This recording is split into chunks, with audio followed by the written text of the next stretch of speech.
Bonjour aux élèves, on se retrouve pour cette dernière correction de la semaine avec des cheveux de plus en plus approximatifs. La maîtresse aurait bien besoin d'aller chez le coiffeur, mais c'est pas grave.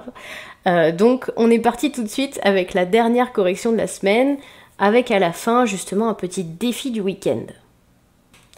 J'espère que vous allez bien aujourd'hui et surtout que vous avez bien travaillé. Donc là on va commencer avec grandeur et mesure. J'ai mes petites informations juste en dessous de la caméra. Donc il fallait tout simplement donner la bonne unité de mesure selon la phrase. Normalement, ça devrait pas être trop compliqué parce que les objets qui sont cités dans les phrases sont assez gros ou assez petits pour vous donner un ordre d'idée de l'unité à utiliser.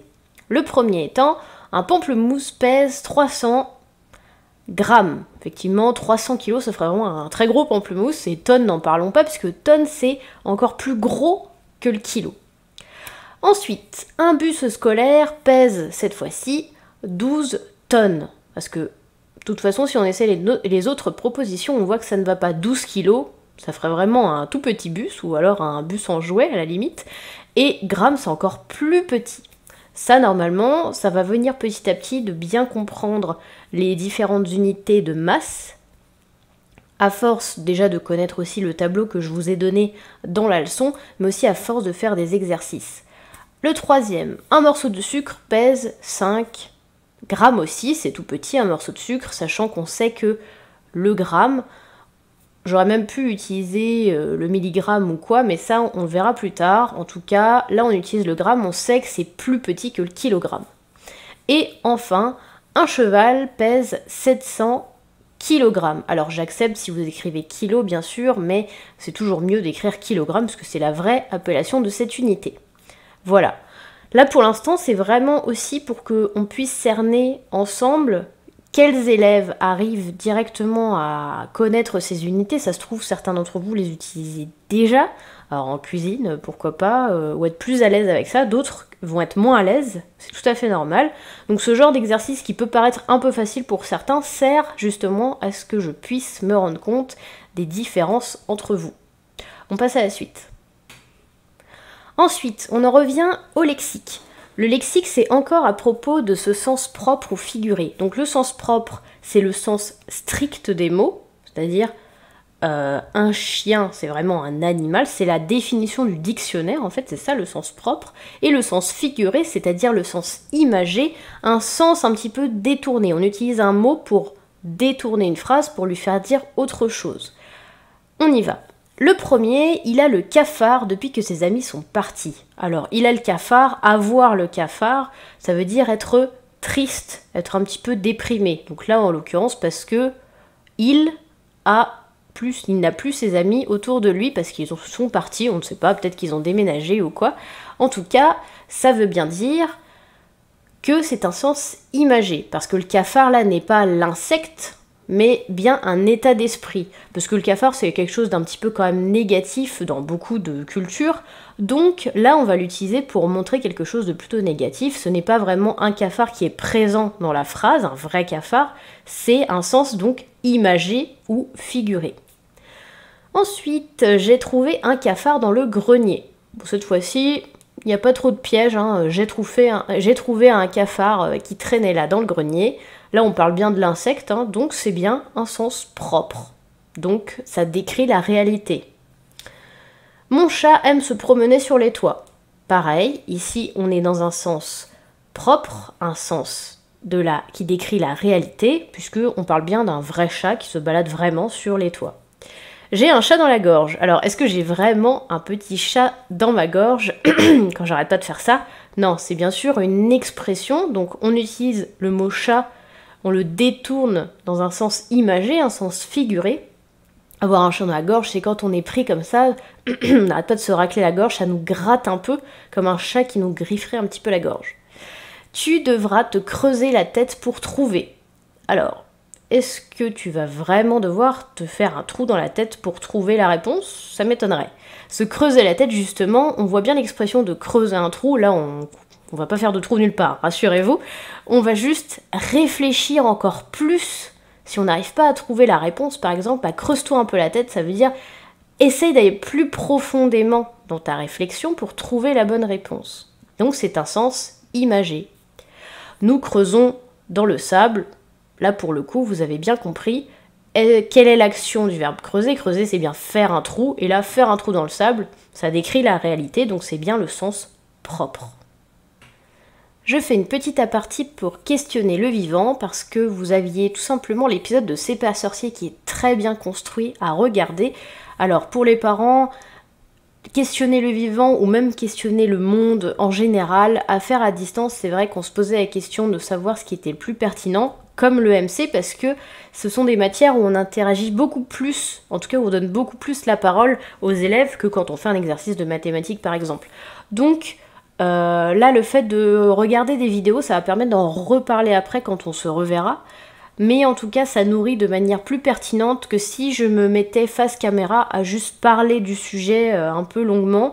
Là, c'est super imagé, tout le monde connaît C'est pas sorcier, hein, pour quelques-uns d'entre nous, on a même grandi avec nous-mêmes quand on était à l'école.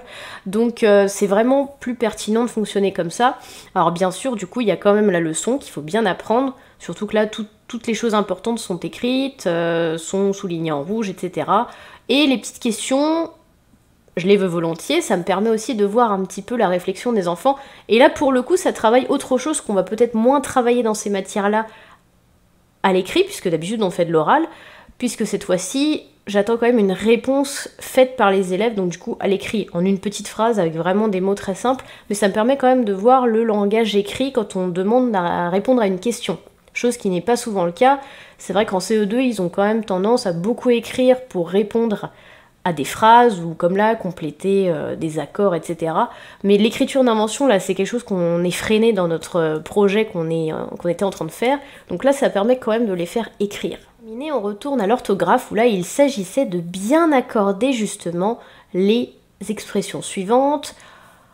Donc, je commence avec la première, des histoires drôles. Donc elles sont toutes affichées là et je vais souligner à chaque fois dès qu'on donne la réponse. Donc des histoires drôles. Il y avait même un indice parce que des histoires, on sait que c'est du pluriel. Il y avait le D bien sûr, mais il y a aussi le S d'histoire qui est déjà présent, pour les autres aussi, certains d'entre eux. Et donc drôle, si on sait que ce sont des histoires qui sont drôles, on accorde également l'adjectif. Donc on met un S. Vos fraises sucrées, là c'est la même chose. Vos fraises, il y a un S, on sait qu'il y a plusieurs fraises, donc c'est du pluriel. Sucré, c'est l'adjectif qui est attaché au mot fraise, donc on sait que ce sont les fraises qui sont sucrées, elles sont plusieurs à être sucrées, donc on va mettre un S, mais également un E, puisque ce sont des fraises. Fraise, une fraise, c'est féminin. Donc il faut faire attention à ça. Souvent, les enfants, quand vous arrivez bien, à accorder les mots entre eux, souvent c'est avec la marque du pluriel. C'est déjà super. Mais maintenant, il faut vraiment faire attention de bien accorder en genre et en nombre. Attention. Ces sommets enneigés. Alors rien qu'en le disant, je donne un petit peu la réponse. Effectivement, ces sommets enneigés, on peut le voir. On met un S à sommet, puisque c'est ces sommets. C'est ceux-là, avec le C. Ces sommets enneigés, je fais la liaison. Donc on sait que je mets un S, c'est la marque du pluriel, puisqu'il y a plusieurs sommets. Enneigés, du coup, on sait qu'ils sont plusieurs sommets à être enneigés. C'est un sommet, donc c'est masculin pluriel. On met juste un S.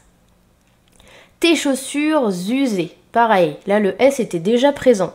Donc on sait que tes chaussures, de toute façon, en général, elles sont deux, c'est plus logique. Donc elles étaient au pluriel. Et on sait que c'est une chaussure au singulier. Donc c'est du féminin. Du coup, usé, on va faire comme avec le mot sucré. C'est du féminin pluriel, donc on rajoute un E avant le S. Une mauvaise idée. Alors attention, là quand on le dit, effectivement on pourrait croire qu'il n'y a pas de E. Mais on ne dit pas une mauvaise. Là c'était écrit une mauvaise, sans la correction. Donc c'est une mauvaise idée. C'est vrai que quand on le dit vite, il y a une espèce de liaison qu'on fait sans faire exprès, mais non, c'est une mauvaise idée. Donc on met juste un E. Leurs objets magiques. Alors là, il fallait faire attention. Vous avez bien vu qu'il y avait le S à objet. Il y a aussi un S à leur. Leurs objets magiques. Il y a plusieurs objets magiques. On considère que, par exemple, 5 personnes vont chacun avoir un objet magique en main. Donc on n'oublie pas le S à magique. C'est plusieurs objets qui sont magiques, qui sont donc au pluriel. On termine avec la conjugaison. Là, c'était plutôt facile. Il fallait donner l'infinitif des verbes qu'il y avait de conjuguer, il y en avait 9, et également souligner la terminaison. Alors le premier, c'était vous alliez. Vous alliez, la terminaison c'est IEZ, qui est donc du verbe aller. Il disait AIT, toujours à l'imparfait, du verbe dire. Nous voyons. Là, c'est toujours un peu compliqué avec le Y qui vient un petit peu chambouler tous vos esprits. IONS, c'est la terminaison. Le Y ne fait pas partie de la terminaison, c'est le verbe voir. Tu prenais, donc du verbe prendre, la terminaison est donc AIS. Elles étaient, AIENT, c'est la terminaison du verbe être, tout simplement. Tu faisais, et donc qui ne se dit pas tu faisais, d'accord? Donc AIS, c'est la terminaison et c'est le verbe faire. Ils avaient, toujours AIENT pour la troisième personne du pluriel, du verbe avoir. Je voulais, AIS, voilà, première personne du singulier, du verbe vouloir. Et il venait, AIENT, du verbe venir. C'est fini pour aujourd'hui et pour cette semaine. Moi, je vous laisse tranquillement avec un petit défi dessin que vous pouvez faire ce week-end. Vous pouvez m'envoyer les résultats par mail ou par WhatsApp, ça ne me dérange pas. C'est à vous de créer quelque chose en rapport avec le thème de l'espace. Alors là, ça peut être un dessin, feutre, peinture, crayon de couleur, ce que vous voulez. Pâte à sel, pâte à modeler, une photographie avec une mise en scène de vos jouets, du Lego, du Capla, ce que vous voulez, d'accord? Je regarderai ça. Et si j'arrive à avoir beaucoup de retours de votre part, on pourra faire une petite vidéo sympa où je mettrai les photos de vos petites œuvres. D'accord? Donc, moi je finis de bricoler la deuxième semaine et on se retrouve la semaine prochaine pour la suite des corrections.